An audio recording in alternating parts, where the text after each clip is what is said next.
اعوذ باللہ من الشیطان الرجیم بسم اللہ الرحمن الرحیم ان تجتنبوا، اگر تم اجتناب کرو، اگر تم بچتے رہو، کبائر، ان بڑے گناہوں سے، ما تنہون عنہ، جن سے تم کو روکا گیا ہے، جن کبیرہ گناہوں سے، بڑے گناہوں سے تم کو روکا گیا ہے، تم ان سے بچتے رہو، تو نکفر عنکم سیئاتکم، تو ہم تمہارے چھوٹے گناہ معاف کر دیں گے، وندخلکم مدخلا کریما، اور ہم داخل کریں گے تم کو بڑی عزت کے مقام میں۔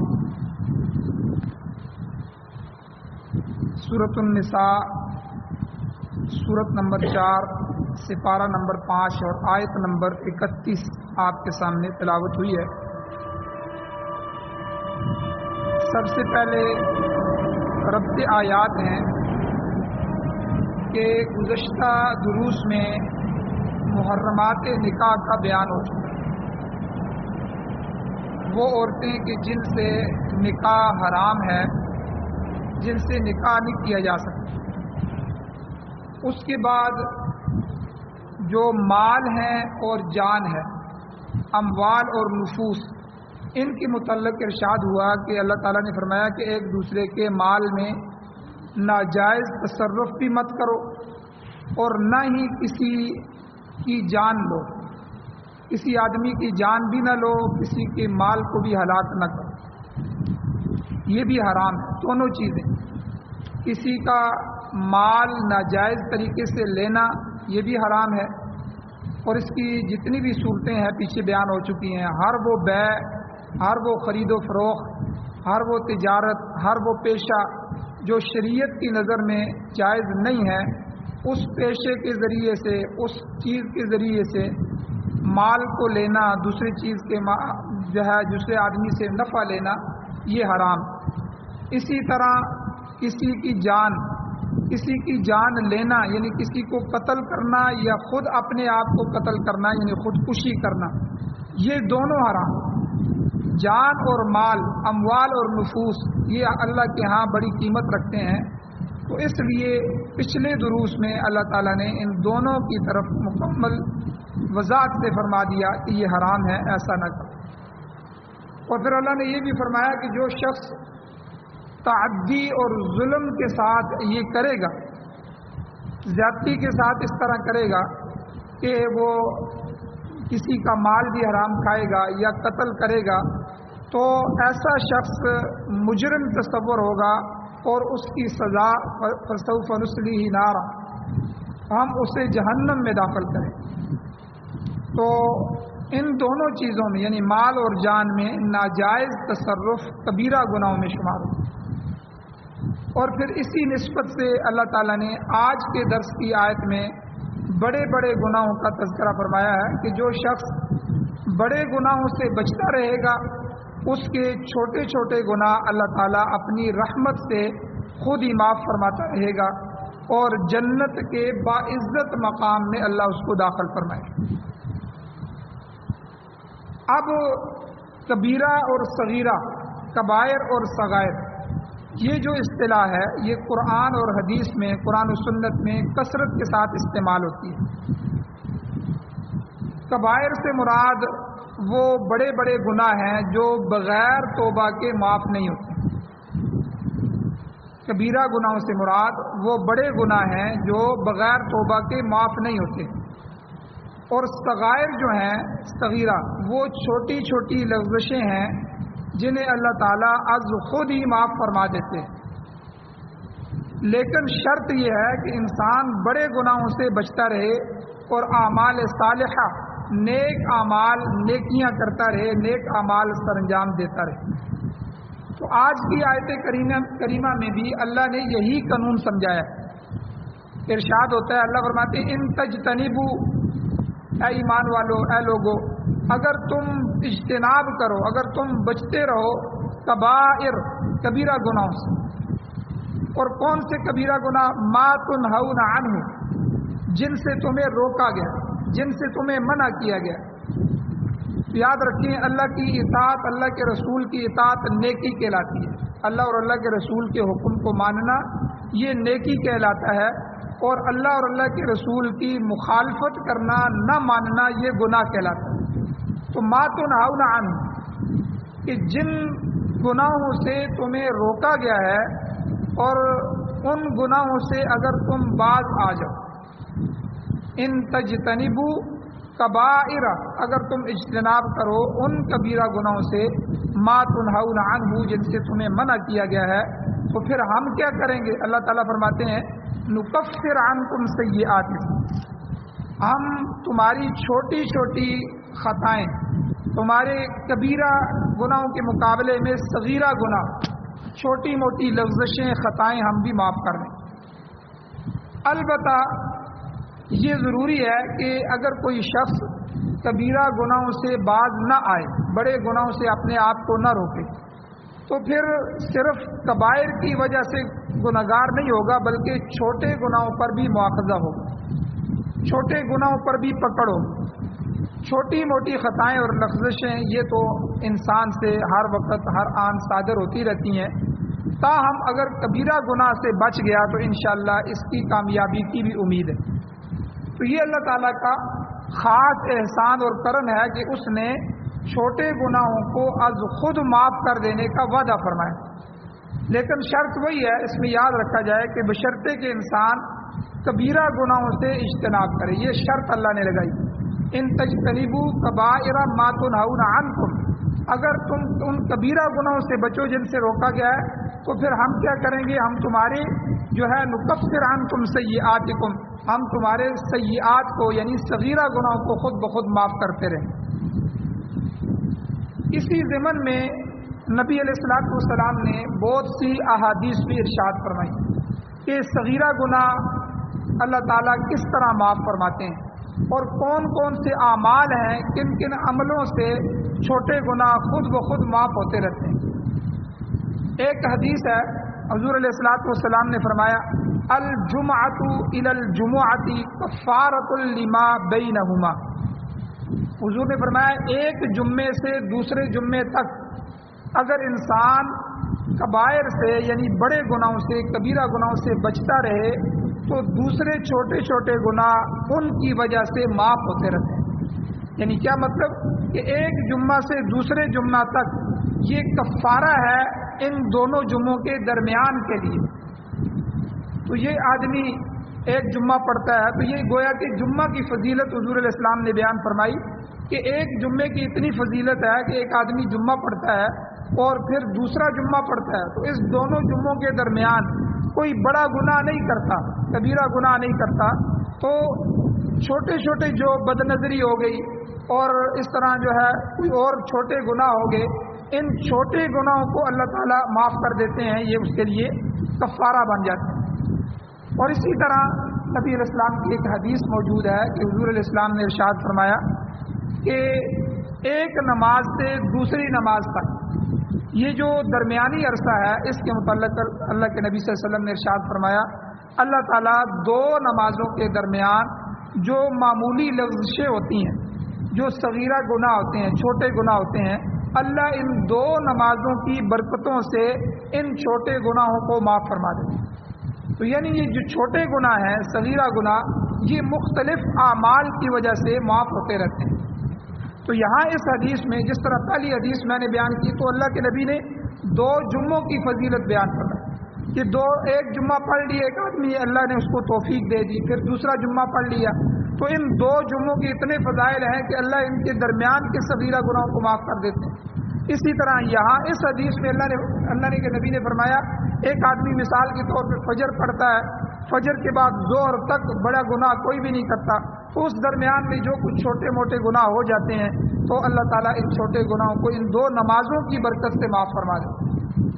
اسی طرح سورہ ہود کے اندر اللہ تعالیٰ کا خود ارشاد موجود ہے، اللہ کہتے ہیں ان الحسنات یذہبن السیئات، کہ حسنات جو ہیں بڑی نیکیاں، یہ نیکیاں جو ہیں یہ خود بخود چھوٹے گناہوں کو لے جاتی ہیں۔ ذالک ذکر للذاکرین، یہ جو نیکیاں جو ہیں برائیوں کو مٹاتی رہتی ہیں، نیکیاں برائیوں کو مٹاتی رہتی ہیں، اور یہ ایک یاد دہانی ہے ان لوگوں کے لیے جو اللہ تعالیٰ کو یاد کرنے والے. تو اللہ کو یاد کرنے والے لوگوں کے لیے اللہ تعالیٰ یہ فرما رہے ہیں اے میری یاد کرنے والوں، اے میرا ذکر کرنے والوں، کہ تم جو نیکی کرتے ہو تو تمہاری نیکیوں کی اتنی برکات ہیں کہ ان نیکیوں کی وجہ سے بھی تمہارے چھوٹے گناہ اللہ تعالیٰ معاف فرما دیتے ہیں. اسی طرح حضور علیہ الصلوۃ والسلام کا ارشاد مبارک ہے وضو کے بارے میں. وضو کی فضیلت حضور علیہ السلام نے بیان فرمائی. حضور نے فرمایا من توضأ، جو شخص وضو کرتا ہے، فأحسن الوضوء، اور پھر وہ اچھی طرح وضو کرتا ہے. حضور نے فرمایا اچھی طرح وضو. کیا مطلب؟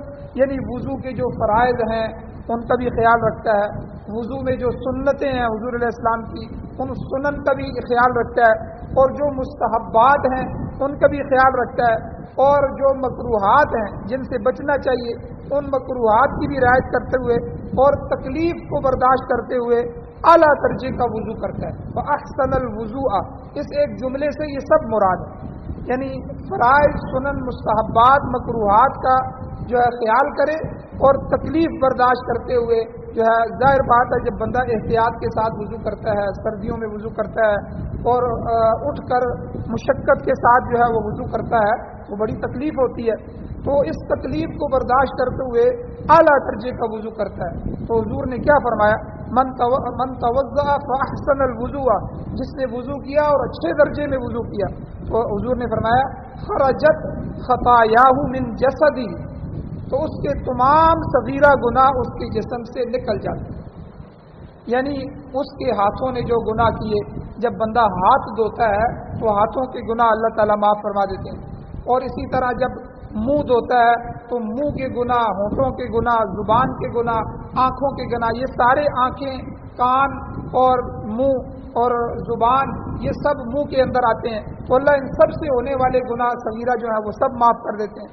اسی طرح جب بندہ جو ہے وہ ہاتھ دھوتا ہے تو بازو دھوتا ہے تو پورے ہاتھ کے گناہ. اسی طرح جب پاؤں دھوتا ہے تو پاؤں کے ساتھ جہاں کسی طرف چل کے گیا تھا صغیرہ گناہ کے لیے، تو اللہ تعالیٰ ان چھوٹے گناہوں کو جو ہے وضو کی برکت سے خود بخود اللہ تعالیٰ دھو دیتے ہیں اور یہ معاف کر دیتے ہیں. یہاں ایک واقعہ یاد آ گیا، امام اعظم ابو حنیفہ رحمہ اللہ کا واقعہ ہے. یہ بعض جو اولیاء اللہ ہوتے ہیں، بزرگ ہوتے ہیں، ان کی ولایت ہوتی ہے، وہ ولی ہوتے ہیں. تو بعض چیزیں جب انسان نیکی کی طرف بڑھتا ہے، گناہوں سے بچتا ہے، اللہ تعالیٰ اسے ولایت کے درجات عطا فرماتے ہیں، اپنا ولی بنا لیتے ہیں، اپنا دوست بنا لیتے ہیں. تو پھر بہت ساری چیزیں اس پر کھلنا شروع ہو جاتی ہیں. اسے جو ہے مکاشفات کہتے ہیں، کشف ہونا شروع ہو جاتا ہے. تو امام اعظم ابو حنیفہ رحمہ اللہ، تو ان کے بارے میں آتا ہے کہ جب وہ وضو کرنے کے لیے بیٹھتے تھے تو کوئی دوسرے آدمی وضو کر رہے ہوتے تو ان کے وضو کرتے ہوئے ان کے وضو سے جو گناہ دھل رہے ہوتے تھے وہ گناہ ان کو نظر آ جاتے تھے، کشف ہو جاتا تھا. تو بعد میں پھر انہوں نے اللہ تعالیٰ سے دعا فرمائی ہے اللہ اس چیز کو مجھ سے ہٹا لیا جائے، کیونکہ لوگوں کے گناہ ہوتے ہیں، ان کے عیوب ہوتے ہیں، ان پر پردہ پڑا رہے. تو بہرحال اس حدیث کی روح سے یہ ثابت ہوتا ہے کہ یعنی وضو کی اتنی برکت ہے کہ جب بندہ وضو کرتا ہے تو اللہ تعالیٰ اس وضو کی برکت سے اس کے اعضاء سے ہونے والے جو صغیرہ گناہ ہیں، چھوٹے گناہ ہیں، اللہ تعالیٰ ان کو معاف کر دیتے ہیں. لیکن یہاں اس آیت کے ضمن میں جو اللہ نے فرمایا ان تجتنبوا کبائر ما تنہون عنہ، کہ تم نے ان بڑے گناہوں سے بچنا ہے جن کو کبیرہ گناہ کہتے ہیں، جن سے اللہ نے تمہیں منع فرمایا. اسی طرح ایک حدیث ہے حضرت عبداللہ ابن عباس رضی اللہ تعالیٰ عنہما کی روایت کہ حضور علیہ الصلوۃ والسلام نے ارشاد فرمایا کہ اجتنبوا سبع الموبقات، اے لوگو 7 مہلک گناہوں سے، 7 ہلاک کرنے والے گناہوں سے بچو. سبع الموبقات، موبقات یعنی 7 موبقات جو ہلاک کرنے والے، جو تمہیں تباہ کرنے والے، جہنم میں ڈالنے والے. پھر حضور علیہ الصلوۃ والسلام نے اس حدیث میں وہ 7 گناہ گنوائے ہیں. تو سب سے پہلا گناہ الاشراک باللہ، اللہ کے ساتھ کسی کو شریک ٹھہرانا. یاد رکھیں یہ سب سے زیادہ مہلک گناہ ہے، سب سے زیادہ تباہی والا گناہ ہے کہ کفر اور شرک انسان کو تباہ کر دیتا ہے. اگر آدمی کافر ہے تو اس کا کوئی عمل بھی اللہ کے ہاں قبول نہیں. آج دنیا میں کافر کتنے بڑے بڑے عمل کر رہے ہیں. کوئی پل بنا رہا ہے, کوئی جو ہے وہ اسپتالیں بنا رہا ہے, کوئی خیراتی ادارے چلا رہا ہے, کوئی لوگوں کے جو ہے وہ بھوک مٹا رہا ہے, کوئی کیا کر رہے ہیں. تو یہ سارے کے سارے جتنی NGOs ہیں, ان کی خدمت کرنے کے ادارے ہیں, کتنے بڑے بڑے کام کر رہے ہیں. لیکن کفر جو ہے کافر ہونے کی وجہ سے, کیونکہ حضور علیہ السلام پر ایمان نہیں لایا, اللہ کے قرآن کو تسلیم نہیں کیا, اللہ کی وحدانیت پر اسلام نہیں لائے, تو ایمان نہیں لائے, تو اسلام نہ لانے کی وجہ سے, کفر ہونے کی وجہ سے جو ہے ان کی ساری نیکیاں ضائع ہوئی. تو اسی طرح شرک, مشرک جو ہے وہ حج بھی کر کے آ جائے, 10 حج کر لے اور نمازیں پڑھے, شرک اگر موجود ہے, اللہ کی ذات کے ساتھ کسی کو شریک ٹھہرا رہا ہے, تو اس کا کوئی عمل بھی اللہ کے ہاں قبول نہیں. تو اللہ تعالیٰ کی ذات اور اللہ کی صفات یہ دو چیزیں ہیں. اللہ کی ذات جیسا بھی کسی اور ذات کو نہ سمجھے, اللہ کی صفات جیسی صفت بھی کسی میں نہ مانے. یعنی جس طرح اللہ کی ذات ہے, جس نے آسمان بنائے, زمین بنائے اور سب کچھ کیا, ایسا کوئی اور کرنے والا نہیں. اگر کوئی آدمی کہتا ہے کہ نہیں اللہ بھی مدد کرنے والے ہیں, اور فلاں ہستی بھی, فلاں پیغمبر, فلاں ولی, فلاں جو ہے فرشتہ یا فلاں انسان بھی اسی طرح ہماری مدد کر سکتا ہے, اسی طرح وہ مشکل کشا ہے, حاجت روا ہے, تو گویا کہ اس نے اس پیغمبر کو یا اس انسان کو یا اس ولی کو اللہ کی ذات میں شریک ٹھہرا دیا, تو یہ مشرک ہو گیا. اسی طرح اللہ کی صفات ہے, اللہ سننے والے ہیں, اللہ دیکھنے والے ہیں, اللہ قادر ہیں, یہ اللہ کی صفات ہیں. حکیم علیم, اللہ علم والے ہیں. اللہ جیسا علم کسی کا نہیں, اللہ جیسی حکمت کسی کے پاس نہیں.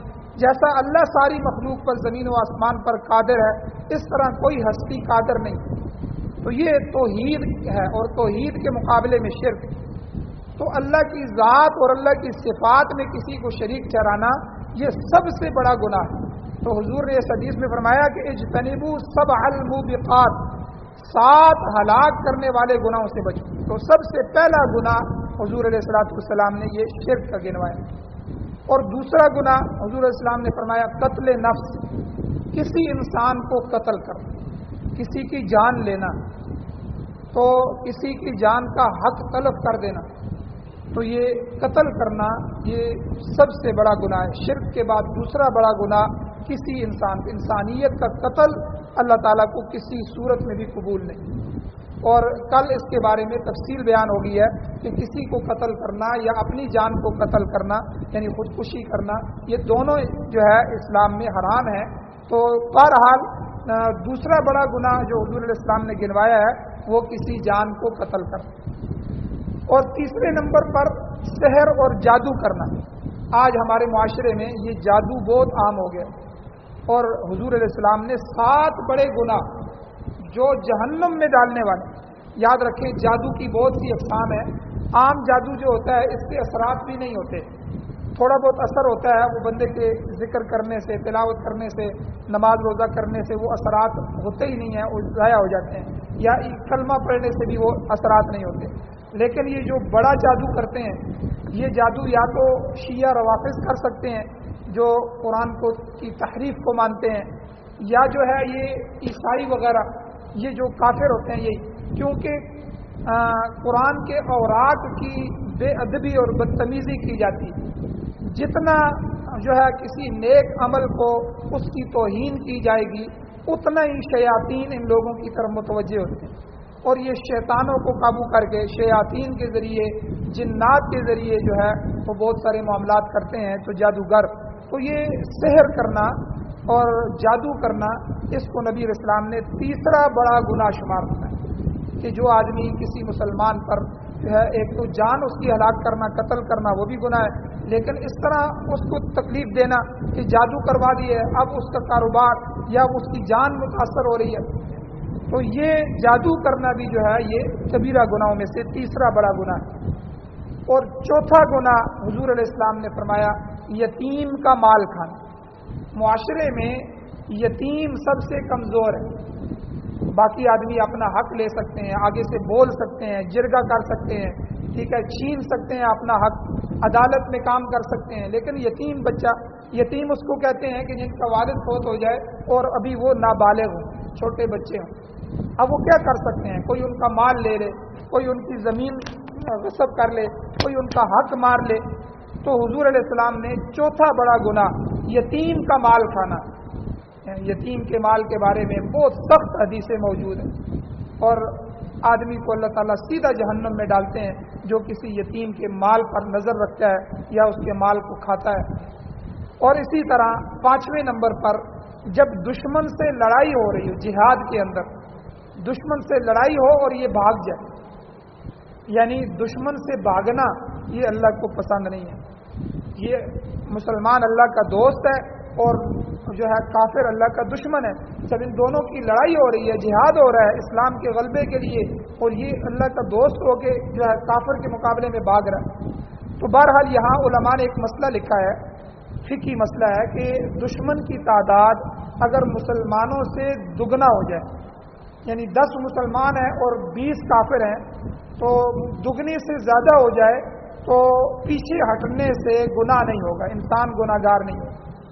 تو بہرحال لڑائی کے دن دشمن سے بھاگنا یہ 5واں بڑا گناہ ہے۔ اور اسی طرح 6واں بڑا گناہ قذف المحصنات، پاک دامن عورتوں پر تہمت لگانا۔ ایک عورت ہے محلے میں رہ رہی ہے اور لیکن وہ پاک دامن ہے، اب اس کے دامن صاف پاک ہے لیکن اس پر تہمت لگانا کہ یہ غلط کاری کر رہی ہے، یہ غلط کام کر رہی ہے، لوگوں کو اس پر ابھارنا اور اس کی عزت کو داغ لگانا، تو یہ اللہ تعالیٰ کو سب سے جو ہے سخت ناپسند ہے، کبیرہ گناہوں میں سے ہے، اور حضور نے اس کو 7 بڑے ہلاک کرنے والے گناہوں میں شمار کیا۔ تو 6واں بڑا گناہ ہو گیا پاک دامن عورتوں پر تہمت لگانا۔ اب اس میں مرد بھی آ جاتے ہیں، کسی مرد پر بدکاری کی تہمت لگانا یہ بھی جائز ہے۔ اور اسی طرح 7واں اور آخری گناہ شہادت الزور، جھوٹی گواہی دینا۔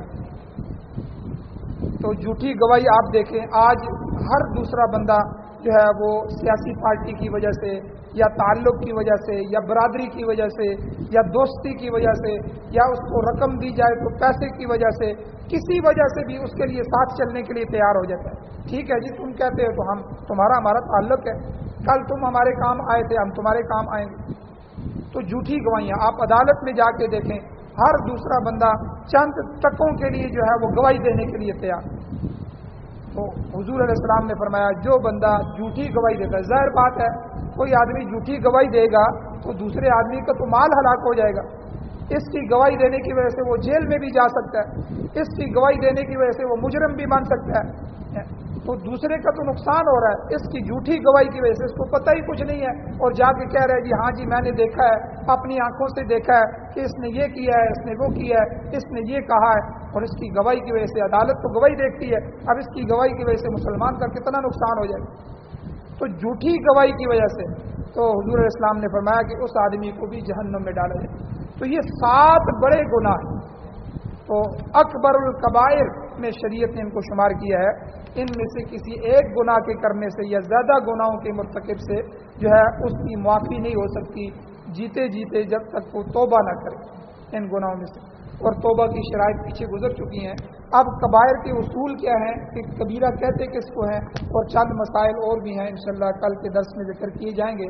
اللہ تعالیٰ سے دعا ہے اللہ ہمیں عمل کی توفیق عطا فرمائے۔ آمین۔ الحمدللہ رب العالمین والعاقبۃ للمتقین والصلاۃ والسلام علی رسولہ النبی الامی الکریم۔ یا اللہ ہماری کمیوں کو تائیوں کو معاف فرمائیے، یا اللہ درگزر فرمائیے، صغیرہ کبیرہ گناہوں کو معاف فرمائیے، یا اللہ قرآن و سنت سے محبت نصیب فرمائیے، قرآن مجید پڑھنے سننے سمجھنے، یا اللہ اس کو معاشرے میں لاگو کرنے، اللہ آگے پھیلانے کی توفیق عطا فرمائیے، یا اللہ قرآن و سنت کی حکومت نصیب فرمائیے، پاکستان سمیت پوری دنیا میں قرآن و سنت کا غلبہ نصیب فرمائیے، امارت اسلامیہ شریعہ خلافت راشدہ کا نظام نصیب فرمائیے، یا اللہ جو بیمار ہیں ان کو شفا عطا فرمائیے، جو حضرات پریشان حال ہیں یا اللہ ان کی پریشانیوں کو دور فرمائیے، جو مقروض ہیں ان کے قرضوں کے پورا کرنے کے اسباب پیدا فرمائیے، جو ایمان کی حالت سے اس دنیا سے جا چکے ہیں یا اللہ ان سب کی بخشش فرمائیے، ہم سب کو بھی قبر حشر آخرت کی تیاری نصیب فرمائیے۔ صلی اللہ تعالیٰ علی خیر خلقہ محمد و آلہ و اصحابہ اجمعین برحمتک یا